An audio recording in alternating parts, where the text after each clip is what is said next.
आप सभी को मैं हार्दिक बधाई देती हूँ।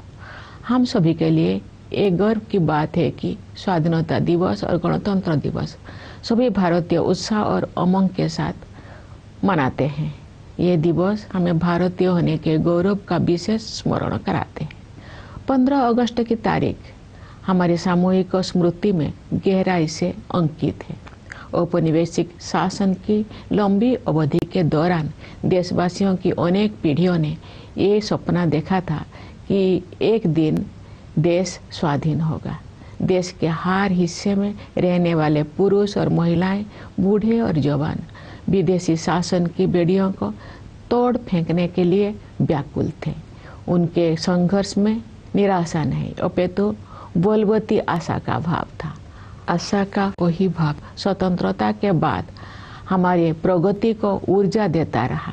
कल जो भाव अपने त्रिरंगे को सलामी दे रहे होंगे तो हम उन सभी स्वाधीनता सेनानियों को भी श्रद्धांजलि अर्पित करेंगे जिनके बलिदान के बल पर 78 साल पहले 15 अगस्त के दिन भारत ने स्वाधीनता हासिल की थी।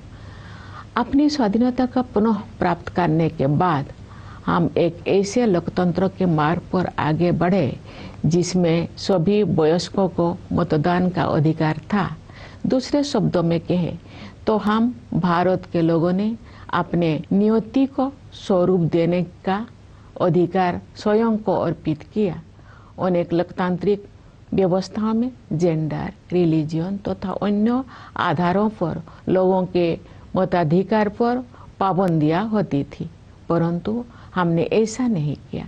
चुनौतियों के बावजूद भारत के लोगों ने लोकतंत्र को सफलतापूर्वक अपनाया।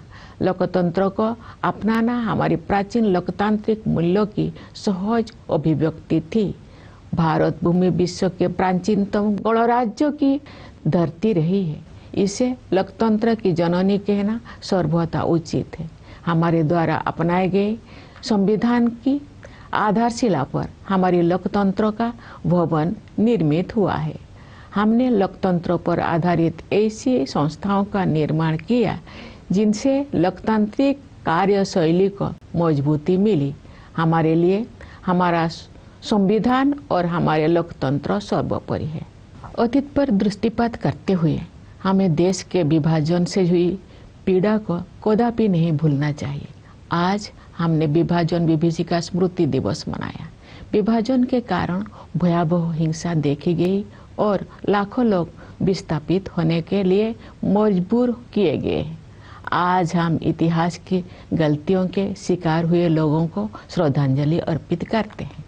प्यारे देशवासियों, हमारे संविधान में ऐसे 4 मूल्यों का उल्लेख है जो हमारे लोकतंत्र को सुदृढ़ बनाए रखने वाले 4 स्तंभ हैं।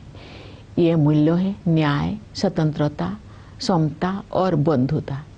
ये हमारी सभ्यता के ऐसे सिद्धांत हैं जिन्हें हमने स्वाधीनता संग्राम के दौरान पुनः जीवंत बनाया है। मेरा मानना है कि इन सभी मूल्यों के मूल में व्यक्ति की गरिमा की अवधारणा विद्यमान है। प्रत्येक व्यक्ति समान है और सभी को ये अधिकार है कि उनके साथ गरिमापूर्ण व्यवहार हो। स्वास्थ्य सेवाओं और शिक्षा सुविधाओं तक सभी की समान पहुंच होने चाहिए। सभी को समान अवसर मिलने चाहिए। जो लोग पारंपरिक व्यवस्था के कारण वंचित रह गए थे, उन्हें मदद की जरूरत थी। इन सिद्धांतों को सर्वोपरि रखते हुए हमने 1947 में एक नई यात्रा शुरू की। विदेशी हुकूमत की लंबी अवधि के बाद स्वाधीनता के समय भारत घोर गरीबी से जूझ रहा था, लेकिन तब से अब तक के 78 वर्षों में हमने सभी क्षेत्रों में असाधारण प्रगति की है। भारत ने आत्मनिर्भर राष्ट्र बनने के मार्ग पर काफी दूरी तय कर ली है और प्रबल आत्मविश्वास के साथ आगे बढ़ता जा रहा है। आर्थिक क्षेत्र में हमारी उपलब्धियां साफ साफ देखी जा सकती है। पिछले वित्त वर्ष में 6.5% की सकल घरेलू उत्पाद वृद्धि दर के साथ भारत दुनिया की प्रमुख अर्थव्यवस्था में सबसे तेजी से बढ़ने वाले देश है। वैश्विक अर्थव्यवस्था में व्याप्त समस्याओं के बावजूद घरेलू मांग में तेजी से वृद्धि हो रही है।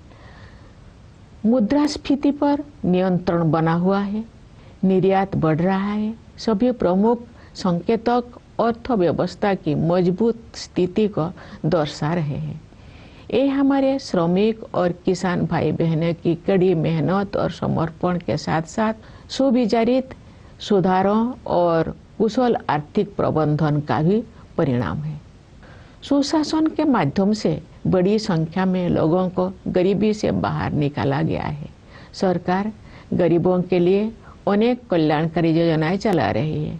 जो लोग गरीबी रेखा से ऊपर तो आ गए हैं लेकिन मजबूत स्थिति में नहीं है, उनको भी ऐसे योजनाओं की सुरक्षा उपलब्ध है ताकि वे फिर से गरीबी रेखा से नीचे ना चले जाए।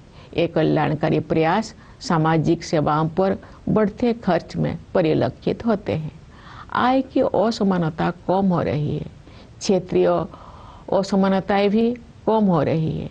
जो राज्यों और क्षेत्र पहले कमजोर आर्थिक प्रदर्शन के लिए जाने जाते थे, वे अब अपनी वास्तविक क्षमता प्रदर्शित कर रहे हैं और अग्रणी राज्य के साथ बराबरी करने की दिशा में आगे बढ़ रहे हैं। हमारे अग्रणी व्यवसायियों, लघु एवं मध्यम उद्यमियों और व्यापारियों ने हमेशा कुछ कर गुजरने की भावना का परिचय दिया है। समृद्धि के सृजन के मार्ग में आने वाली रुकावटों को दूर करने की आवश्यकता थी। पिछले एक दशक के दौरान बुनियादी ढांचे में हुए विकास में ये स्पष्ट रूप से दिखाई देता है। हमने भारतमाला परियोजना के तहत राष्ट्रीय राजमार्ग नेटवर्क का विस्तार और सुदृढ़ीकरण किया है। रेलवे ने भी नवाचार को प्रोत्साहन दिया है तथा नवीनतम टेक्नोलॉजी से युक्त नई तरह की रेलगाड़ियों और डिब्बे का उपयोग किया जाने लगा है। कश्मीर घाटी में रेल संपर्क का शुभारंभ करना एक प्रमुख उपलब्धि है। शेष भारत के साथ घाटी का रेल संपर्क उस क्षेत्र में व्यापार और पर्यटन को बढ़ावा देगा और नई आर्थिक संभावनाओं के द्वार खोलेगा। कश्मीर में इंजीनियरिंग के ये असाधारण उपलब्धि हमारे देश के लिए एक ऐतिहासिक माइलस्टोन है। देश में शहरीकरण तेज गति से हो रहा है, इसलिए शहरों की स्थिति सुधारने पर सरकार विशेष ध्यान दे रही है। शहरी परिवहन के प्रमुख क्षेत्रों पर विशेष ध्यान देते हुए सरकार ने मेट्रो रेल सुविधाओं का विस्तार किया है। पिछले एक दशक के दौरान मेट्रो रेल सेवा की सुविधा से युक्त शहरों की संख्या कई गुना बढ़ गई है। शहरों के कायाकल्प और शहरी परिवर्तन के लिए अटल मिशन यानी अमृत ने ये सुनिश्चित किया है कि अधिक से अधिक घरों में नल से पानी की भरोसेमंद आपूर्ति हो और